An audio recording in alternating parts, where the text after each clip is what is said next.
A Hero Sits Next Door marks the fifth installment of the inaugural season of the American animated series Family Guy, originally broadcast on the Fox network in the United States on May 2nd, 1999. This episode marks the debut of Joe Swanson, a pivotal character in the series. The storyline follows Peter Griffin as he seeks a replacement player for an upcoming softball game.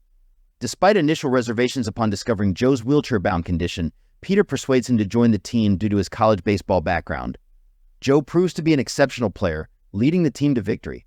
However, Peter's admiration for Joe turns into jealousy, prompting him to seek his own heroic moment.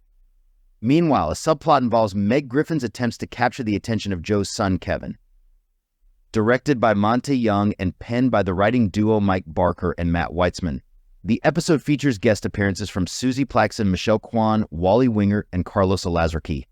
Notable for its cutaway humor, A Hero Sits Next Door incorporates various cultural references, including nods to Super Friends, Pez, Teletubbies, and historical events such as the assassinations of John F. Kennedy and Robert F. Kennedy. Critically, the episode garnered positive feedback for its introduction of Joe Swanson, with particular praise directed at the dynamic fight sequence involving Joe and the Grinch. However, some critics expressed reservations regarding the episode's reliance on cutaway gags and the perceived peculiarity of its plot twists, deeming them odd and counterintuitive. Peter Griffin, a safety inspector at the Happy-Go-Lucky toy factory, faces pressure when his boss, Mr. Weed, introduces Guillermo, a skilled player brought in to boost the company's chances at winning the annual softball game. Meanwhile, Peter's wife, Lois, encourages him to befriend their new neighbors, the Swanson family. However, Peter is uninterested and heads off to softball practice with his dog, Brian. During practice, Peter inadvertently injures Guillermo with a wild pitch, putting his job on the line unless he finds a replacement player. On the other hand, Lois takes her youngest son, Stewie, to meet the Swansons. They are warmly greeted by Bonnie Swanson and meet her husband, Joe, while Meg becomes smitten with Joe and Bonnie's son, Kevin. When Peter returns home, he rudely interacts with the Swansons. Later, Peter learns from Lois that Joe was a college baseball player, leading him to apologize to Joe and convince him to join the company softball team. However, Peter is surprised when Joe arrives at the ballpark in a wheelchair, as he hadn't realized Joe's disability.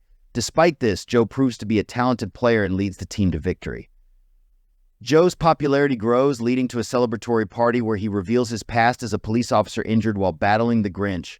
This newfound popularity sparks jealousy in Peter, prompting him to seek his own heroic moment. Peter's attempt to thwart a bank robbery results in him and Brian being taken hostage, but Joe convinces the robbers to surrender. Meanwhile, Meg learns how to gain Kevin's attention. Despite Peter's failed attempt at heroism, his family assures him of his significance in their lives. A Hero Sits Next Door marked the debut writing collaboration for Mike Barker and Matt Weitzman on Family Guy, while Monte Young directed his first episode for the series. During production, the writers shared an office lent to them by the King of the Hill production crew. Creator Seth MacFarlane likened the production of the first season to a college project, albeit with funding this time around.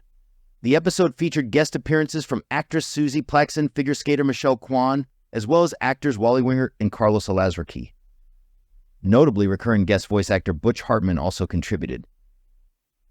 This episode introduced Police Lieutenant and Griffin family neighbor Joe Swanson, voiced by Patrick Warburton, along with his family wife Bonnie and their son Kevin. In a unique production decision, the team devised a method to conceal Joe's wheelchair use by primarily showing him from the waist up. A Hero Sits Next Door deviates from the show's typical episode titles as it does not include words related to death or murder. This departure from the original convention stemmed from Seth MacFarlane's early fondness for old radio dramas, particularly the thriller anthology Suspense. However, the novelty wore off after a few episodes, prompting a shift to more conventional titles.